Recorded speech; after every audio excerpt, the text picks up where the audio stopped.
స్వాగతం. పద్మినీస్ కిచెన్. ఈరోజు మనం నాటుకోడి ఇగురు, గారెలు చేసుకుందాం. ఈ రెండు కూడా మనకి సంక్రాంతి స్పెషల్ అనుకోండి. కానీ ఈ మధ్యన ఎప్పుడు కావాలంటే అప్పుడు వండుకొని తినడం అలవాటైపోయింది. సరే, చూపిస్తున్నాను. ఫస్ట్ చికెను కడిగి పెట్టుకుందాం.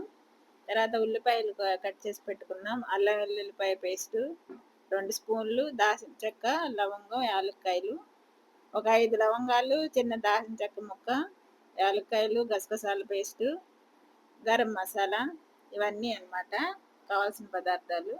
ఇక పసుపు, ఉప్పు, కారం కామన్, నూనె. సరే, మనం పాన్ పెట్టాను స్టవ్ మీద. అందులో ఈ చికెన్ వేసేసుకుందాం. ఈ చికెన్ ఆ నీరంతా ఎగిరిపోవాలన్నమాట.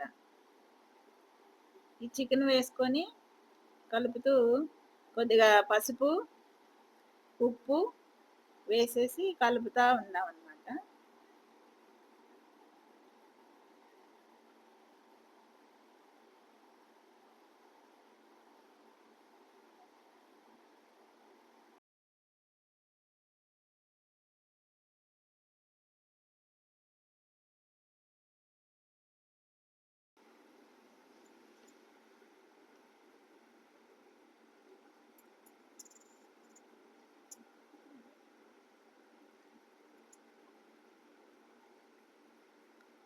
ఉప్పు, పసుపు వేసి 2 స్పూన్లు ఉప్పు, 1 స్పూను పసుపు వేసి కలపెట్టుకోవాలి.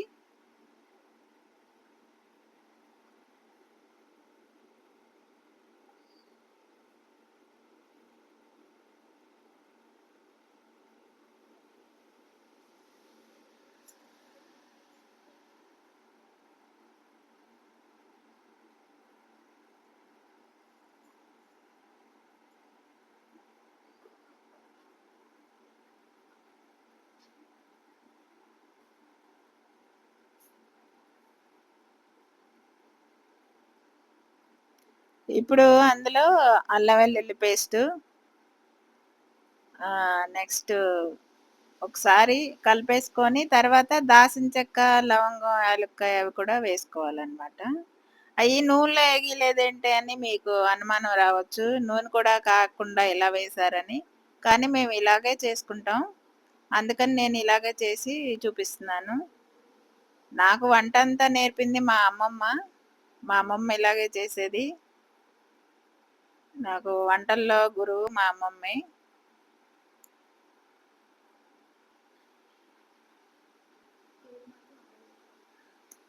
ఈ పద్మినీస్ కిచెన్ మాత్రం మా అమ్మ పేరు అనమాట. అది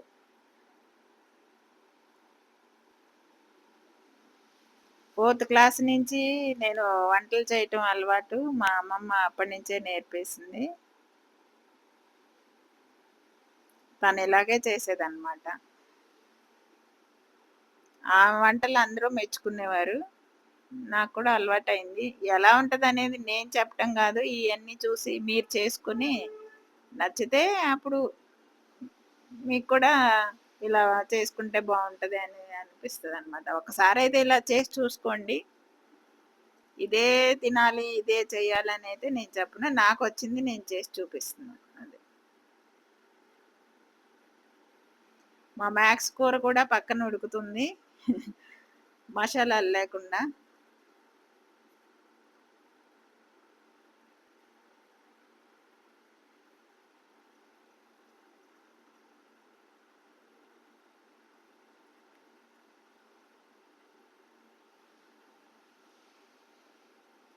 ఒక 5, 6 స్పూన్ల ఆయిల్ కూడా వేసేసుకుందాం. అన్నీ కలిపి ఆ నీళ్ళు వస్తాయి కదా! ఇవన్నీ కలిపి మగ్గాలన్నమాట. అప్పుడు మీకు ఆ ముక్క వాసన అది లేకుండా ఉంటది. మసాలాలు కూడా ముక్కకు పట్టి బావుంటది.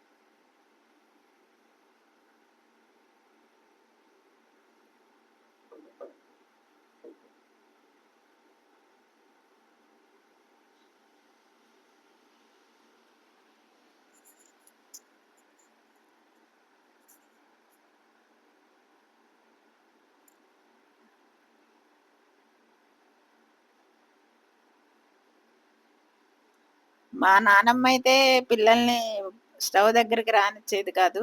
మా అమ్మమ్మ అయితే చిన్నప్పటి నుంచే నేర్పిస్తుందనమాట. అది.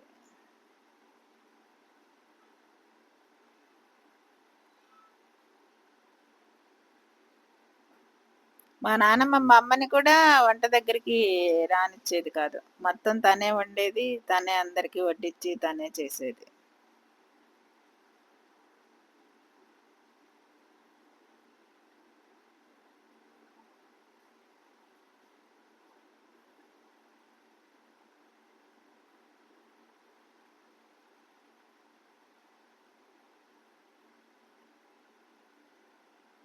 ఇప్పుడు గసగసాలు, జీడిపప్పు పేస్టు వేసుకొని తర్వాత కారం వేసుకుందాం. కొద్దిగా ధనియాల పొడి. మళ్ళీ దించినాక వేరే పొడి మసాలా చల్లుకోవాలి. ప్రస్తుతానికి ఇవి వేయాలన్నమాట.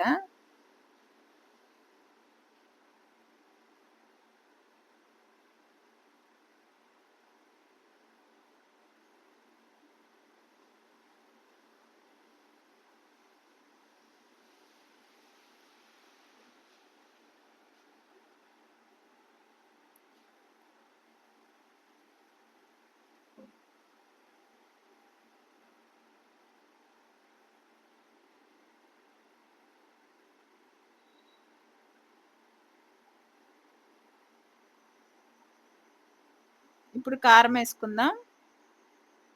ఒక 3, 4 స్పూన్లు పడుతుంది కారం.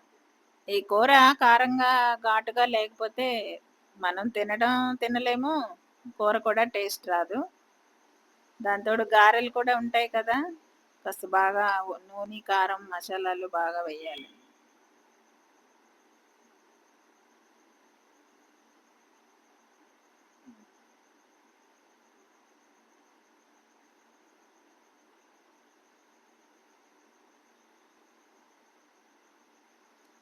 కాయగూరలు కారం తక్కువైనా తినొచ్చు గానీ, నాన్ వెజ్ మాత్రం కారం తక్కువైతే తినలేము.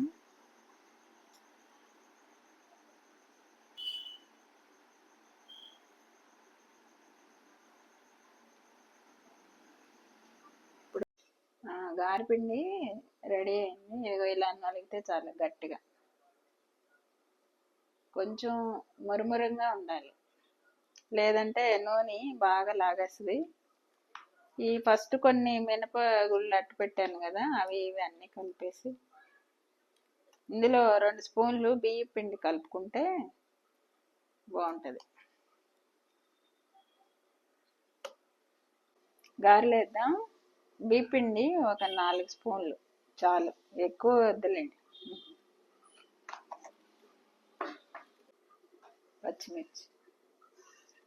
పచ్చిమిరపకాయలు మేము ఎక్కువే వాడతాం.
ఫస్ట్ వేసిన రెండిట్లో నూనె బాగా పీల్చింది. ఇప్పుడు పచ్చిమిరపకాయలు కలిపేప్పుడు ఇంకొక 2 స్పూన్లు బియ్యపిండి కలిపాను.